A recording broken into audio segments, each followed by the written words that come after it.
Ooh. Hi there, lovelies.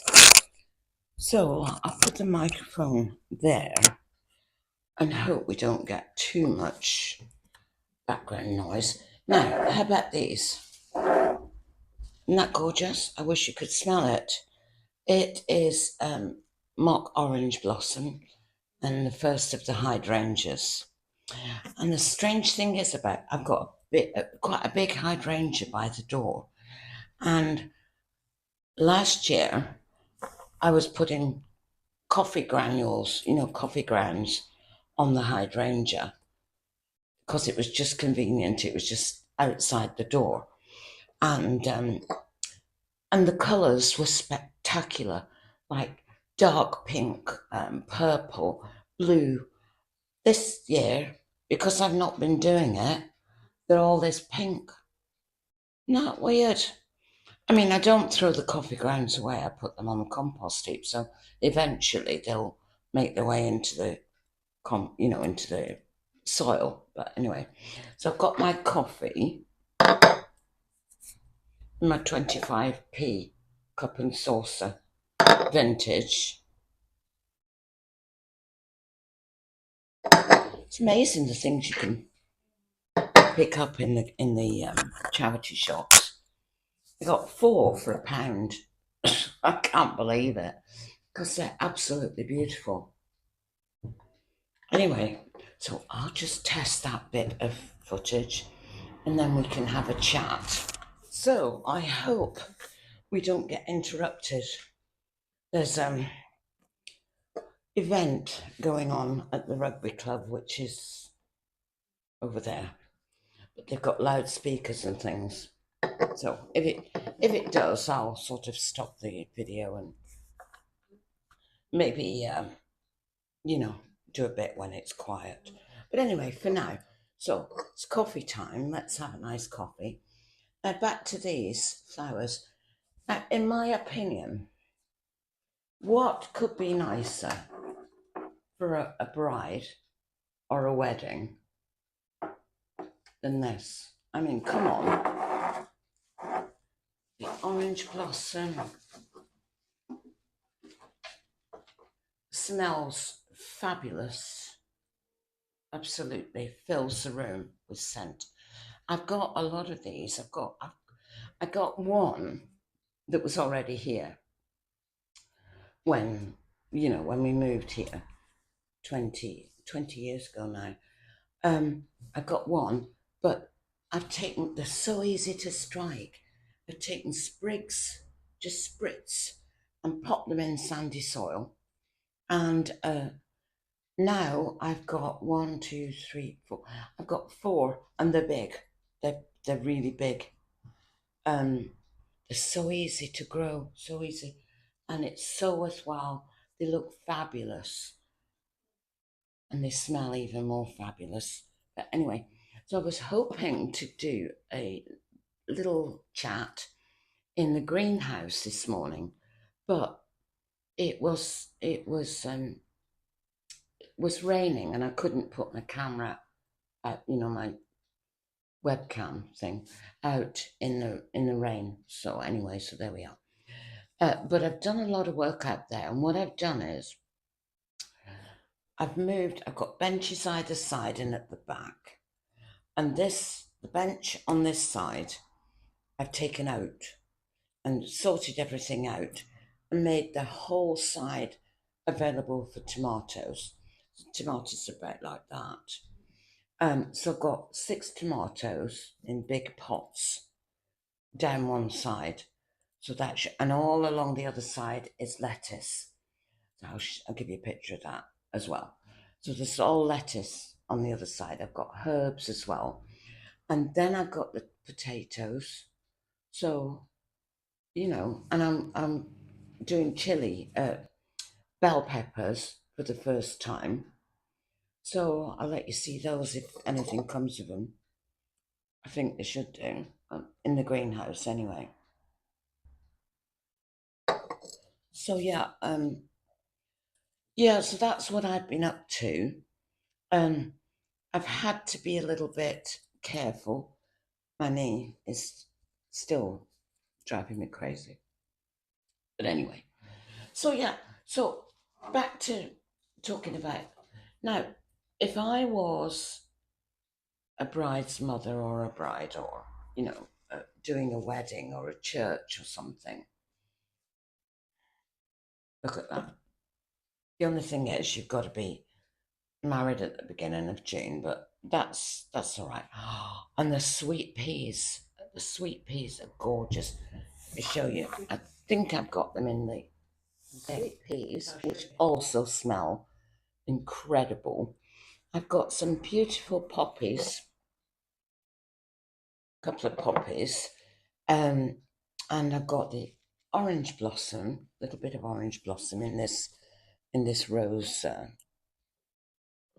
jar, whatever. And at the back, I've got some London Pride, which has gone to seed and looks gorgeous.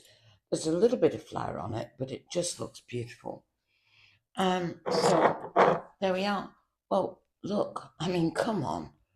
What florist um, arrangement could be better than that? I'm sorry, but it's beautiful. It's country. It's quaint. It's gorgeous, and it's free for me anyway. Free.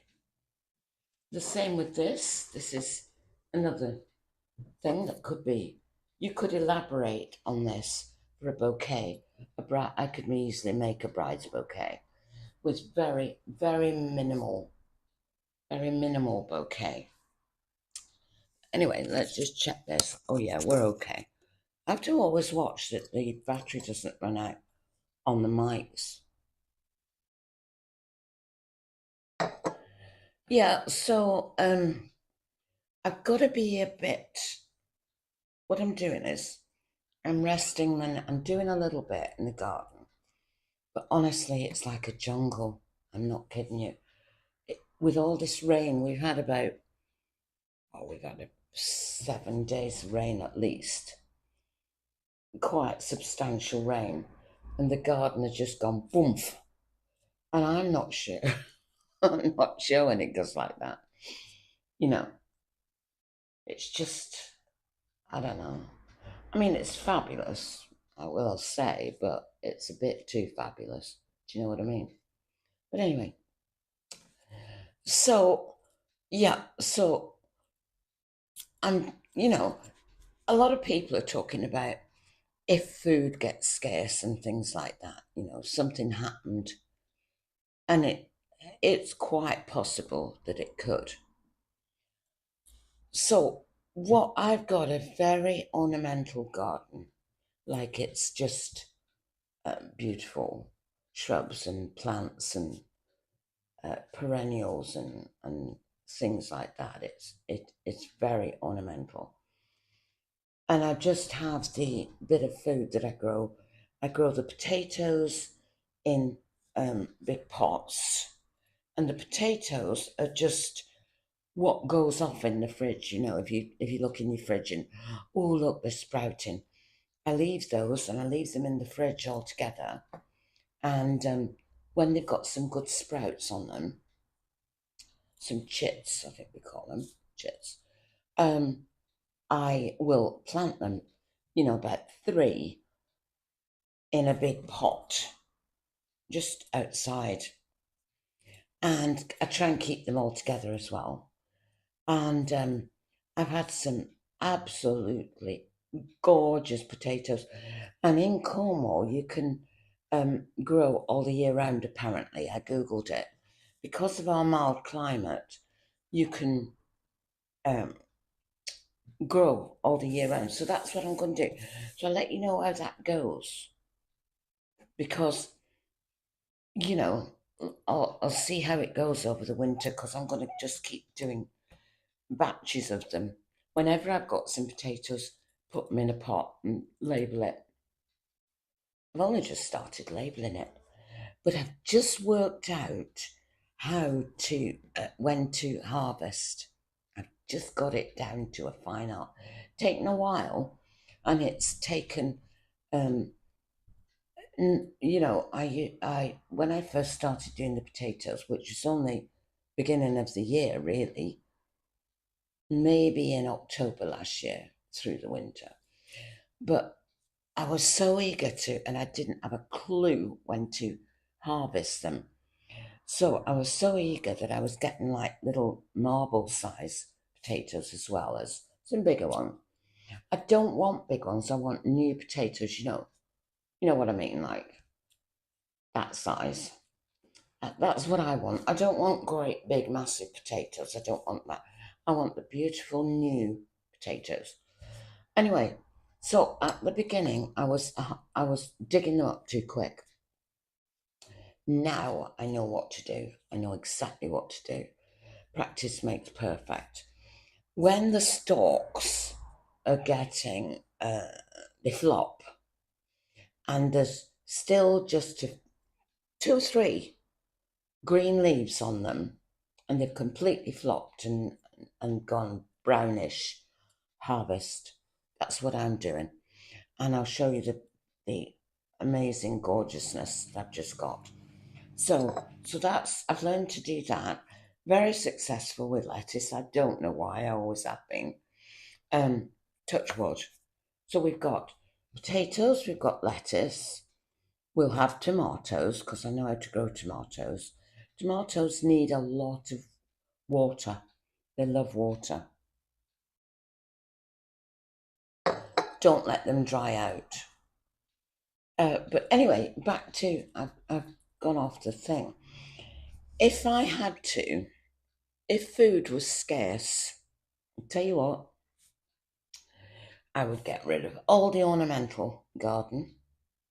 If food was scarce, I would, and I would dig it all up and plant potatoes and cabbage and collie and anything I could sprouts, anything I could think of that we eat that we like, and I would turn it all over to a kitchen garden, and I'd have the green. I'd probably get another greenhouse, put it next to that one, the other one, or a polytunnel, even better, and I would grow everything in there, that I could that was in season. Find out what was in season and grow it. And that's what we'd be eating. I would also have, maybe if I had a huge polytunnel, I'd probably have about a third of the polytunnel for some chickens. So you've got then you'll have I get some rescue chickens or something. And my husband's really handy. He can make anything, really. He can make anything. He's really good, at making things. So he could make like a pen that the fox can't get into.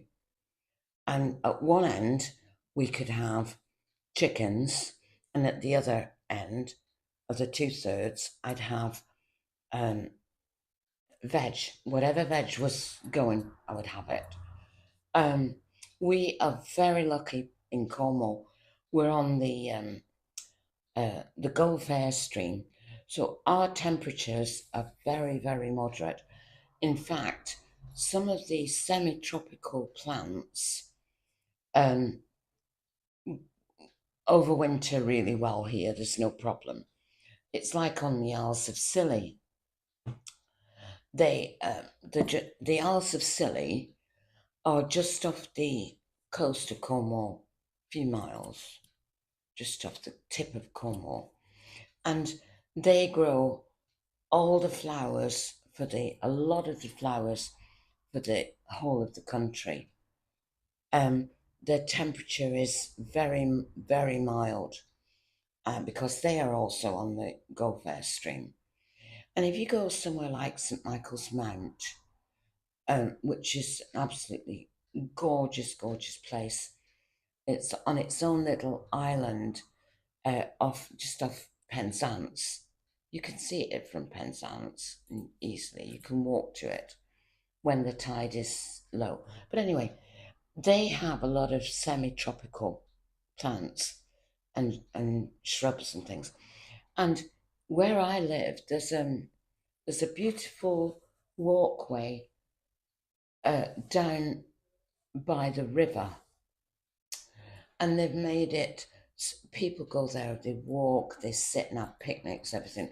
It's a big, long area, and there's all semi-tropical plants, and then there's a couple of fish ponds, koi carp ponds as well down there. So it's a lovely walk. George the Fifth, I think, or something walk. But anyway, it's lovely. I should know it. Naughty girl. But anyway, I used to ride down there on my bike. I did. And my husband's a little bit. I love cycling. Love it, love it, love it. But I have fell off a couple of times in the village, and he doesn't like the risk. He's he doesn't want me to do it. I could do it if I wanted to, but because he's not a control freak. But anyway, I I agree with him really. I agree with him really. I mean, you know, if I fall off at my age, it could have very serious consequences, and I don't want that. It's bad enough with this knee without me falling off a bike. And that bike that I had, by the way, I loved it. It was old fashioned. My sister gave it to me, but it was a fold up thing. You could just fold it in half and put it in the boot of the car if you wanted to go somewhere in the car and then cycle. But I didn't used to do that. I used to ride down to the river and go along there. And one day I was cycling. Must have been about 58, 57, or something like that. And I was cycling along, like old lady style. And this young lad came up behind me and said, "Race you, missus." I said, "Yeah, go on then." And we raced. Of course, he won, of course, but I gave him a good run for his money, I'm telling you. And he just loved it. And there are some nice kids. There really are some nice old fashioned kids. What I call old fashioned. I'd love them to be old fashioned again. I really would. Because I'm not liking what I'm seeing in a lot of the cases, like on television and things. I'm not liking it. But anyway, we won't talk about that. So, yeah, so getting back to the self sufficiency malarkey, I would, if I had to, as much as I love all this frilly stuff, and I do love it, but,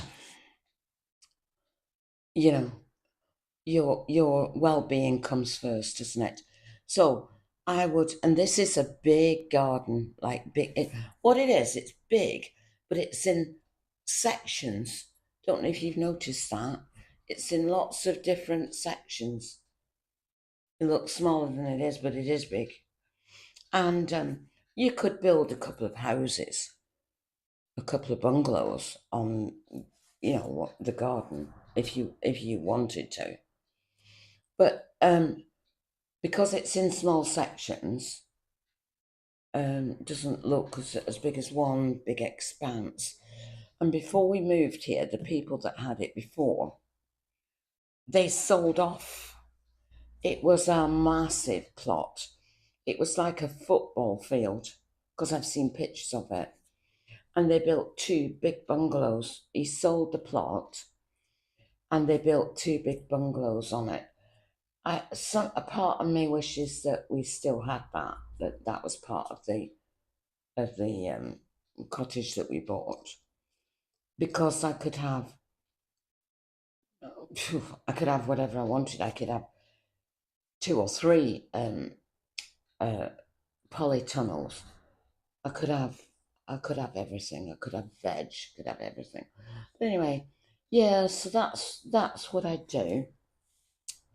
So I've managed to. I think that's all I've got just for the moment. I'm nursing my knee. I keep putting an ice pack on it and some ibuprofen gel. And believe it or not, it really works. It's really good for a few hours. At the moment, it's great. I've had an ice pack on it for about 2 hours. And what I do is I go in the lounge and I will watch stuff on YouTube, or I watch my pole dark. I love my pole dark. Um, I can I've got access to on the pole dark series, even the ones in the 70s. I can watch those. So watch something like that. Uh, Also, The Crown. I watched that as well. And although I've seen it before, I still watch it. Start again at the beginning. So I've got Poldark, which I've seen many times, but I just love it. I've got The Crown, seen a couple of times. I watched that again. Um, I've got there's a one called A Woman of Substance, and it's absolutely lovely. And it's basically I think you would like it. Give it a go. It's basically about a young girl who started work as a maid for this rich family, and she ended up, because she was so um, such a go-getter and entrepreneurial, she ended up one of the richest women in the area.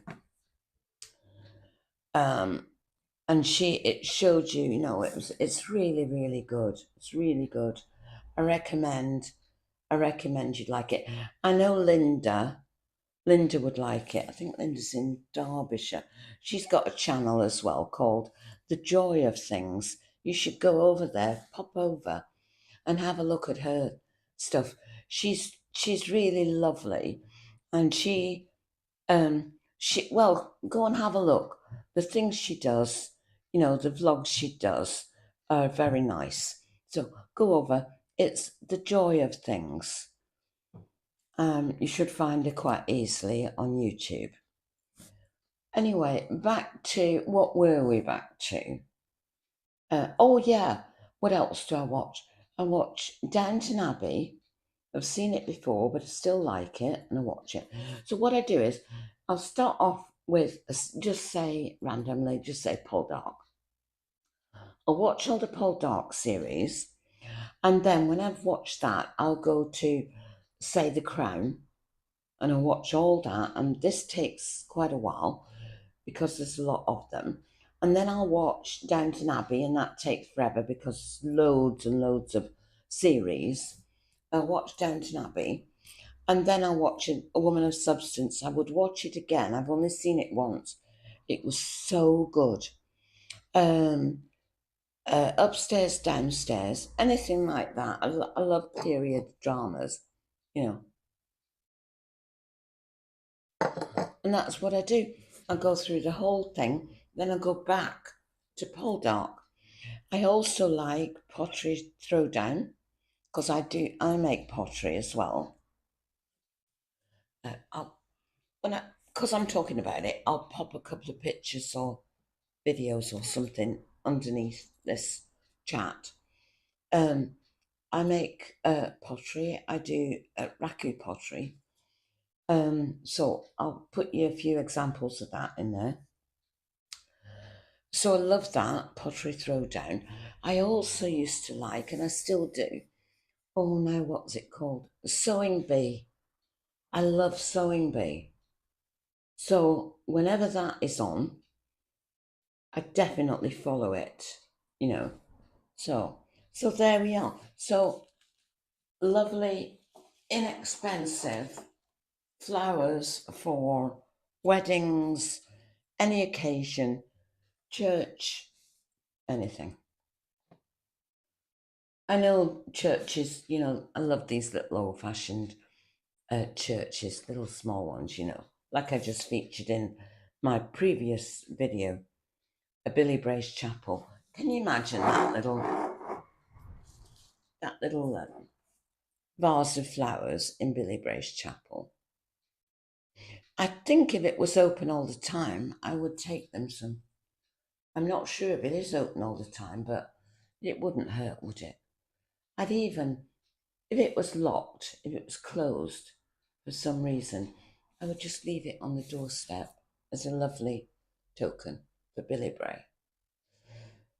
If you haven't seen my video, I did my video before this one is I did it as a family video where my sister and niece came down. My sister came from Wales. My niece came from Somerset, and I thought we'd do like a down memory lane thing. So I did that. We went to Billy Bray's chapel, and I just loved it. I thought it was wonderful. I've lived right close to Billy Bray's chapel, within walking distance in the country, for years and years and years. And I've never been inside till recently. And it is absolutely gorgeous in its simplicity. It is not fancy. It's not got, enormous cathedral style stained glass windows. It's got simple windows, simple coloured glass. It's got a beautiful, beautiful altar, very simple wood, just wood, you know. All this gold and baroque, I suppose it's a bit beautiful in its own right, but give me simple every time. Just give me a wooden cross and a wooden altar and a thing of flowers like that on it, and that's it for me. That is everything for me. Anyway, mock orange blossom. It is beautiful. Well, I hope you enjoyed the chat, such as it is. And guess what? I'll see you next time. Meanwhile, lots of love from the land of mist and legend. Bye for now.